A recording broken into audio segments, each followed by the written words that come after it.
All right, so let's talk Formula One. The sport is on an absolute tear, right? Ever since Liberty Media took over, it's just exploded into this global entertainment juggernaut.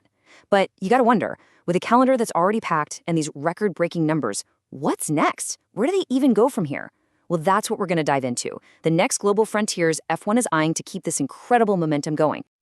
Okay, first things first, let's just wrap our heads around the sheer scale we're talking about. By 2025, F1 is on track to have a global fan base of, get this, 827 million people. And that's not just big. That makes Formula One the most popular annual sporting series on the entire planet. And you can bet that number is the rocket fuel behind every single move the sport makes. But here's where it gets really interesting. It's not just that the fan base is growing, it's who these new fans are. The total number is up a massive 63% since just 2018. But look closer. A whopping 43% of fans are now under 35, and the female fan base? It shot up to 42%. I mean, that is the Drive to Survive effect in action. It humanized the drivers, focused on the drama, and completely changed the game. And look, this isn't just people binging a show on Netflix. That online buzz is translating into real, actual bodies in seats. Grandstands are packed. We're seeing record attendance pretty much everywhere.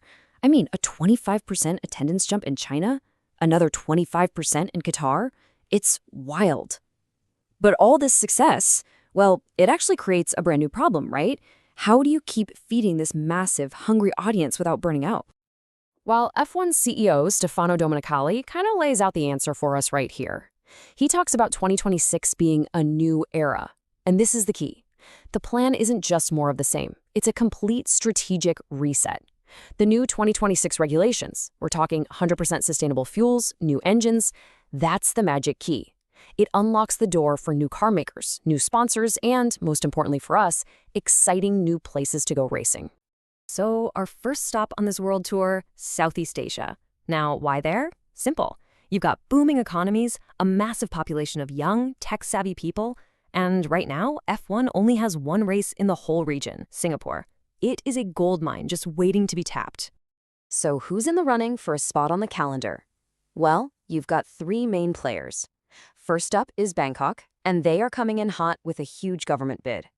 Then you have Mandalika in Indonesia, which is part of a big state-backed tourism push. And finally, Incheon in South Korea is trying to get back in the game after their last race kind of fizzled out. As you can tell, they each have their strengths, but they also have some pretty big hurdles to clear. But if you had to put money on it, Thailand seems like the clear frontrunner. It's like a perfect storm of everything F1 wants. The government's putting up a staggering $1.23 billion for this. You have that powerful home hero effect with Williams driver Alex Albon. And here's the kicker, the Thai family that owns 51% of the Red Bull racing team. You just can't write a more powerful combination than that. All right, next up, we're heading to a frontier where this is about so much more than just money. This one is about legitimacy. I'm talking about Africa. It's the only inhabited continent without a Grand Prix. And for a sport that calls itself a world championship, that's a pretty big hole in the map.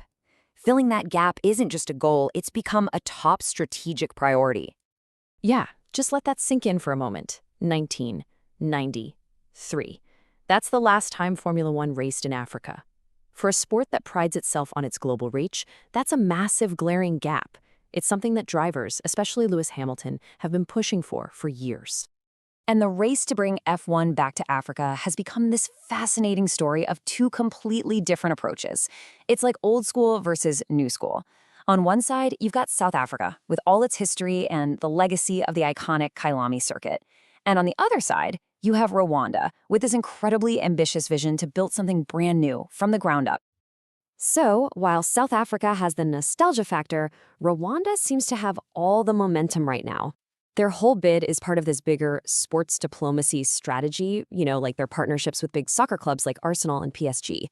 They're not just pitching a racetrack, they're pitching an entire economic hub built around a new international airport.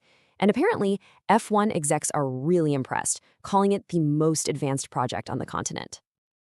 Okay, for our final stop, let's head to South America. Now, this is a continent that just breathes motorsport. The history, the passion. I mean, we're talking about the home of legends like Senna and Fangio. But right now, just one race, in Brazil. So the big question is, can F1 tap into that passion and expand beyond that Brazilian core? And it looks like the answer is a resounding yes. And it's pretty much all thanks to one guy, Franco Colapinto. Seriously, the hype around him in Argentina is incredible. It's that classic home hero effect in full force. He has almost single-handedly sparked this massive revival of F1 fever, and now there's a real government-backed push to get a Grand Prix back in Buenos Aires. And this isn't just wishful thinking. They have a real concrete plan. Step 1, a $100 million renovation of that classic circuit is already underway. Step 2, get MotoGP to race there first, probably by 2027.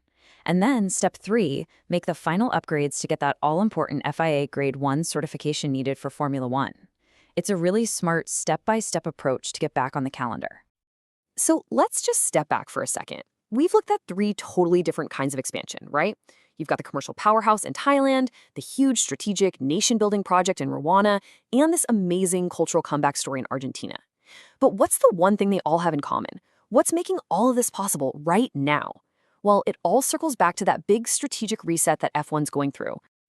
And that catalyst, it's those 2026 regulations. This move to 100% sustainable fuels and new hybrid engines. It's not just a tech thing for the nerds. It's a brilliant business move.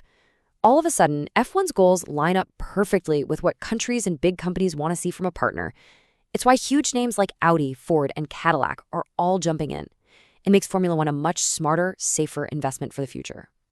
So when you really boil it all down, F1 is pushing on 3 different frontiers.